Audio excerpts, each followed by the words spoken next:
parte de nós. Ser firme e lutar, faz parte de nós. Chorar e sorrir, está dentro em nós um motivo de caminhar e vencer. Está dentro em nós um motivo de caminhar e vencer.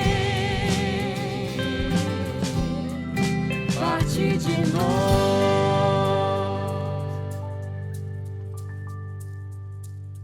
Procurai a paz com todos e, ao mesmo tempo, a santidade, sem a qual ninguém pode ver o Senhor. Hebreus 12:14. Buscar a santidade é missão de todo filho de Deus.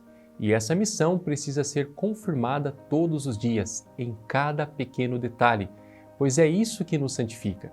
No programa de hoje, nós vamos conhecer a trajetória de alguns santos brasileiros, daqueles que nasceram ou que vieram de fora, de outros países, mas que escolheram o Brasil para viver uma vida entregue a Deus. São homens e mulheres como nós, que ouvindo a voz do Senhor e seguindo o que Ele orienta, venceram o pecado e por isso hoje são venerados por suas virtudes.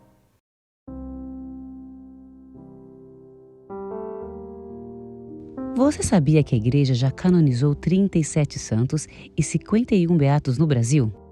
Hoje nós vamos conhecer a história de 2 deles, que viveram e exerceram sua missão em São Paulo, onde o movimento Aliança de Misericórdia possui sede missionária. E olha só, a primeira a ser considerada uma santa brasileira foi a religiosa Madre Paulina, canonizada por João Paulo II em 19 de maio de 2002. Nascida na Itália, ela passou a maior parte da vida no Brasil, atuou em Santa Catarina e em São Paulo, onde morreu no bairro do Ipiranga. Irmã Leni Monfardini está na congregação das Irmãzinhas da Imaculada Conceição desde 1991 e conta um pouco mais sobre a memória e os feitos de Santa Paulina. A vida dela iniciou em Viglovataro, Trento, Itália. Em 1865 foi o nascimento dela, 16 de dezembro, e depois de 10 anos ela veio para o Brasil com a sua família. Se instalaram em Viglo, Nova Trento, Santa Catarina, e lá ela viveu como uma criança normal junto com a sua família, como uma jovem também que com outras jovens elas ajudaram a trabalhar lá no moinho, conversaram, sonharam e ela juntamente com Virgínia, sua amiga, perguntaram, mas será que não daria para a gente pensar em alguma coisa nesse local que atendesse aos pobres? E anterior a isso, a comunidade tinha dado a elas, junto ao padre, a missão de dar catequese, de cuidar da capela e de visitar os doentes. Então, visitando os doentes, elas perceberam que era possível fazer algo a mais. Então, elas iniciaram aí, trazendo para casa Ângela Viviane, que era uma senhora que elas visitavam, que estava doente. Então, em um casebre 6x4, que ela ganhou de uma pessoa lá que doou, elas colocaram ali Ângela Viviane e ali iniciou a congregação. Seu nome de batismo era Amable, Amable como leiga e Paulina como religiosa. Uma mulher do povo, no meio do povo, vivendo para o povo. Não era letrada, conheceu a pobreza e a dureza do trabalho desde a infância até a sua morte. Eu penso que o chamado de Deus na vida de Madre Paulina foi a partir da sua vivência religiosa familiar, da sua vivência também como pessoa batizada, porque até então ela ainda não era irmã, porque isso aconteceu em 1890, então ela fez esse trabalho como leigo, como leiga. Então a importância também da gente acreditar que na nossa missão não precisamos ser padres ou irmãs. Isso é importante para a vida da igreja, sim, mas é importante também que a gente viva a nossa vocação e a nossa missão como batizada. E Santa Paulina, ela viveu isso, porque em 1890 ela fundou a congregação, em 1895 ela foi ficou irmã. Então, 5 anos depois. Então, toda essa missão de acolher as crianças, de partilhar o seu lanche que ela fazia quando ela era criança, de cuidar de Ângela Viviane, das pessoas idosas, de dar catequese, tudo isso aconteceu ela como leiga. E depois que ela se tornou religiosa, e aí acontece a fundação, então, da congregação, já com elas irmãs, mas a fundação aconteceu 5 anos antes delas serem irmãs. Em 1903, Paulina foi eleita pelas irmãs como superiora geral por toda a vida.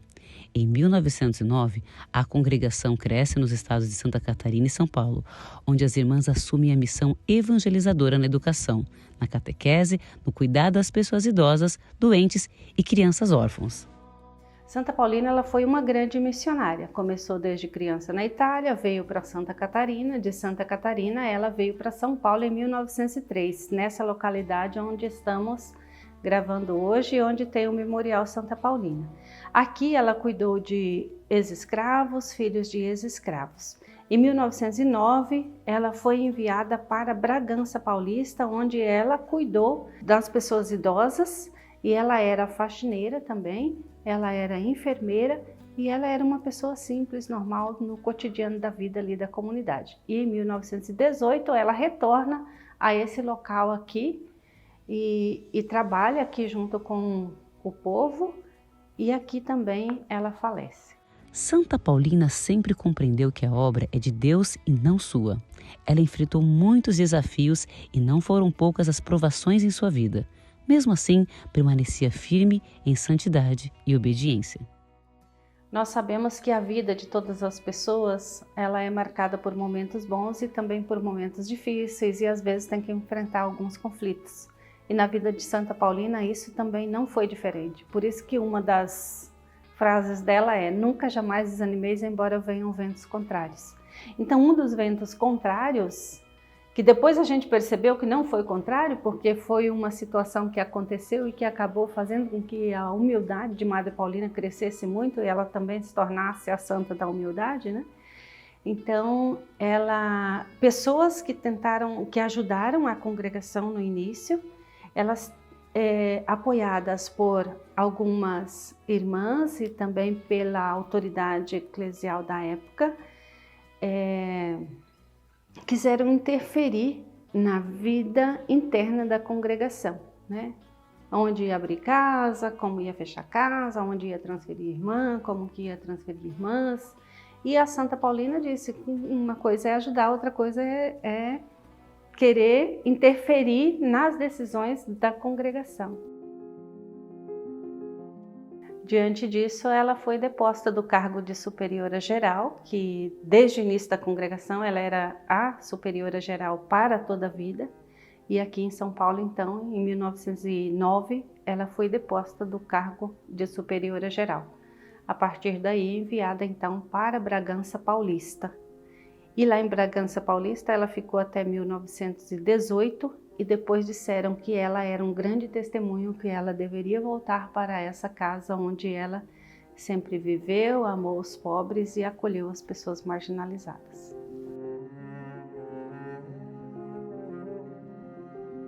A Congregação das Irmãs da Imaculada Conceição foi a primeira congregação feminina fundada no Brasil.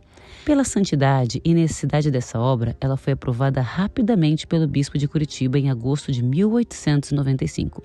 4 meses após a aprovação eclesiástica, Amable, Virgínia e outra jovem chamada Teresa fizeram os votos religiosos na congregação. Na ocasião, Amable adotou o nome de Irmã Paulina do Coração Agonizante de Jesus. Além disso, como vimos até aqui, ela foi nomeada superiora da pequena congregação, por isso passou a ser chamada de Madre Paulina. Paulina, um dos grandes missionários que se tem é São Paulo, então fundamentado biblicamente na pessoa de Paulo e na missionariedade também de Paulo. Do coração agonizante é que esse amor dela se expandia para com os agonizantes da época, para com as pessoas sofridas, para com as crianças que estavam abandonadas, para ex-escravos, filhos de ex-escravos, e pessoas que sofriam na época, né? Então esse coração agonizante de Jesus, esse coração que abraça todas as pessoas, principalmente as pessoas empobrecidas. E de Jesus, porque é o grande mestre a quem seguimos e a quem ela amou e a quem ela dizia: amemos a Jesus e nada mais, façamo-nos todas santas. Então a santidade para todas as pessoas ela buscava também através do seu próprio nome. Papa João Paulo II canonizou Santa Paulina no dia 19 de maio de 2002, reconhecendo suas virtudes em grau heróico: humildade, caridade, fé, simplicidade, vida de oração, entre tantas outras mencionadas por ele na cerimônia realizada na Praça de São Pedro. A canonização de Santa Paulina aconteceu em Roma, a partir de diversos milagres que foram acontecendo na história da vida dela e na história também das pessoas.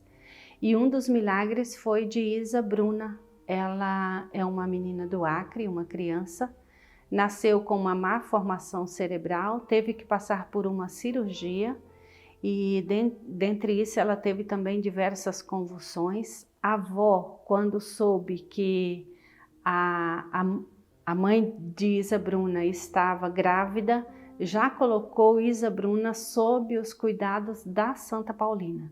E no dia da cirurgia, ela convidou diversas pessoas para que pudesse rezar, pedindo a Santa Paulina a cura da filha. Então, pela fé da avó e pela oração de muitas pessoas que ajudaram, e da avó também, a Santa Paulina, a Isa Bruna se recuperou e hoje ela é uma pessoa normal como qualquer outra, curada aí por intercessão de Santa Paulina.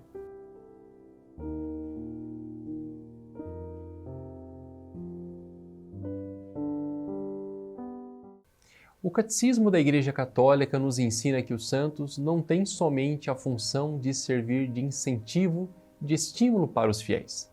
Eles contribuem também para fortalecer a união existente entre a Igreja dos falecidos, que chegaram ao paraíso, chamada de triunfante, e a Igreja militante, ainda peregrina neste mundo, no qual nós ainda vivemos. Durante a canonização de Madre Paulina, o Papa João Paulo II foi firme ao dizer: o Brasil precisa de santos, o Brasil precisa de muitos santos. E ele estava certo. Não só precisamos de mais santos, como também conhecer a história dos que já temos, para que tenhamos neles o exemplo que devemos seguir e assim alcançar a santidade que o Senhor nos pede. O primeiro santo brasileiro nascido no Brasil foi reconhecido em 2007, em missa celebrada pelo Papa Bento XVI em São Paulo. O frade franciscano Antônio de Santana Galvão, mais conhecido como Frei Galvão, é famoso entre os fiéis pelos relatos de curas milagrosas. Cônego José Arnaldo é capelão há mais de 6 anos no Mosteiro da Luz, fundado por Frei Galvão, e conta a história desse santo que recebeu os títulos de homem da paz e da caridade. Então, o Frei Galvão, ele é um homem do século XVIII e, portanto, nasceu em Guaratinguetá, como todos nós sabemos, né? Depois entrou para os franciscanos, os frades menores, né? Onde ali, então, ele trilhou a sua estrada na formação religiosa e sacerdotal. Ordenado frade, ordenado padre, presbítero, veio aqui para o convento do São Francisco, ali no Largo de São Francisco, onde então toda a vida dele, ele praticamente atuou no seu apostolado aqui na cidade de São Paulo. E Frei Galvão, Santo Antônio de Santana Galvão, ele foi de grande expressão, porque era um homem, primeiro um religioso franciscano, com o seu carisma, era dos observantes, não é? E, ao mesmo tempo, era diretor espiritual das congregações religiosas da época também, como de costume, e principalmente das Irmãs do Carmelo, né? Onde conhece a Irmã Helena, e a Irmã Helena, então, ali demonstra para ele aquela santidade também, e a visão que teve de Nossa Senhora, que Nossa Senhora pede a ela para fundar um recolhimento, um mosteiro. Mas como na época não podia se fundar um mosteiro, eles então fundam o Recolhimento da Luz, nesse terreno aqui, que foi doado pelo Morgado de Mateus e, portanto, que era o governador. E aqui, então, as mulheres se instalam e ele começa, então, a arquitetar toda essa obra. Mas, além disso, é claro, ele é aquele padre religioso que está visitando os doentes, visita o povo, prega a palavra de Deus, não é? E atua, não é? Como qualquer outro presbítero, não é? Com grande responsabilidade na cidade daquele momento.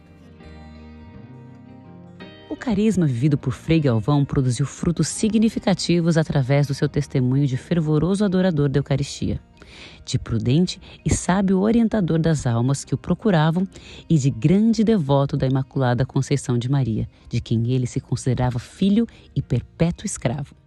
O carisma é o franciscano, né? Ou seja, primeiro a grande devoção à Imaculada Conceição. E certamente essa devoção ele propaga com as pílulas, que chamamos de pílulas, mas é um papelzinho enroladinho que tem ali a essência do dogma da Imaculada Conceição, e que fez milagres na sua época, e depois então caiu também na devoção popular, e muitos vêm aqui pegar esta pílula para fazer a novena e pedir a intercessão de Santo Antônio, de Santana Galvão e da Virgem Maria. E a grande meta pastoral de Santo Antônio e Santana Galvão foi edificar a paz e a concórdia, não é? Além de santificar o povo, não é? Mas a paz e a concórdia como que eu vou dizer, a grande meta pastoral do próprio Frei Galvão no seu tempo.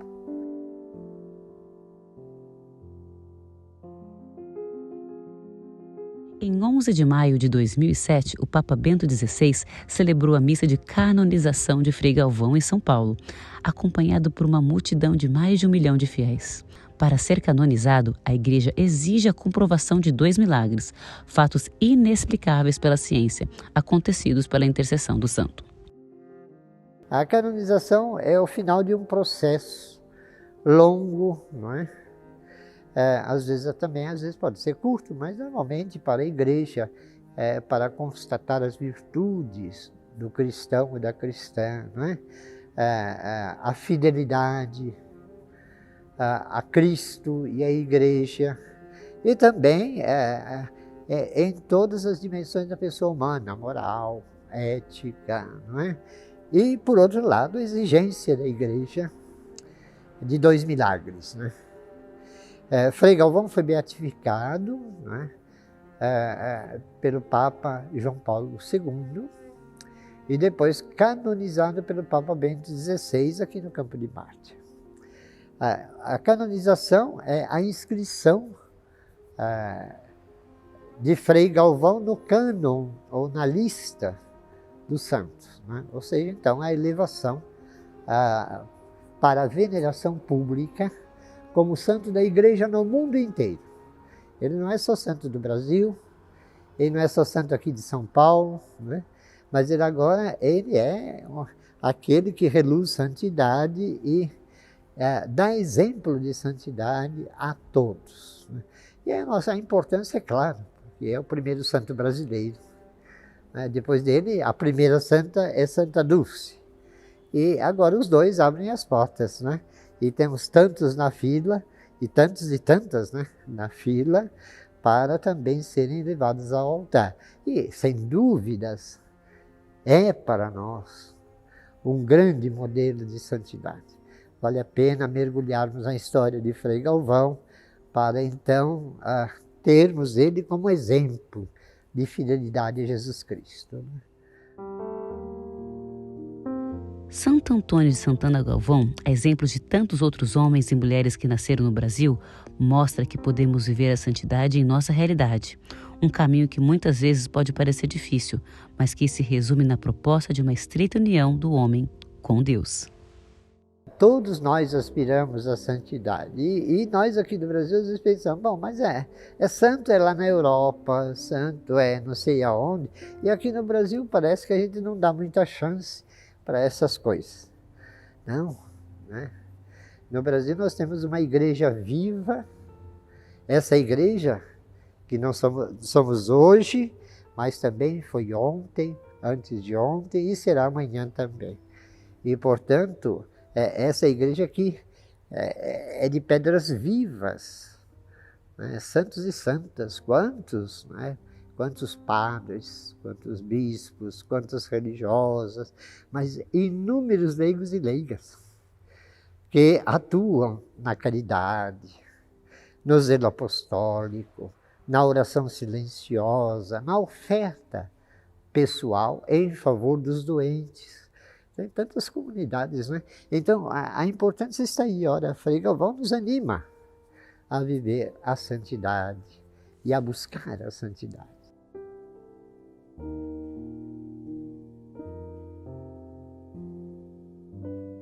Para alcançar a santidade é preciso fazer uma revisão diária das nossas atitudes, buscando sempre o equilíbrio e vivendo no amor de Deus, acreditando que Ele é a nossa força. Conhecendo a vida dos santos, principalmente a vida dos santos brasileiros, podemos entender que é possível sim buscar e viver a santidade, pois eles são exemplos de como deve ser o nosso agir. Não é inscrito em nosso canal? Faça isso agora mesmo. Ative as notificações, compartilhe esse vídeo em seus grupos de WhatsApp. Obrigado pela sua presença e que Deus te abençoe.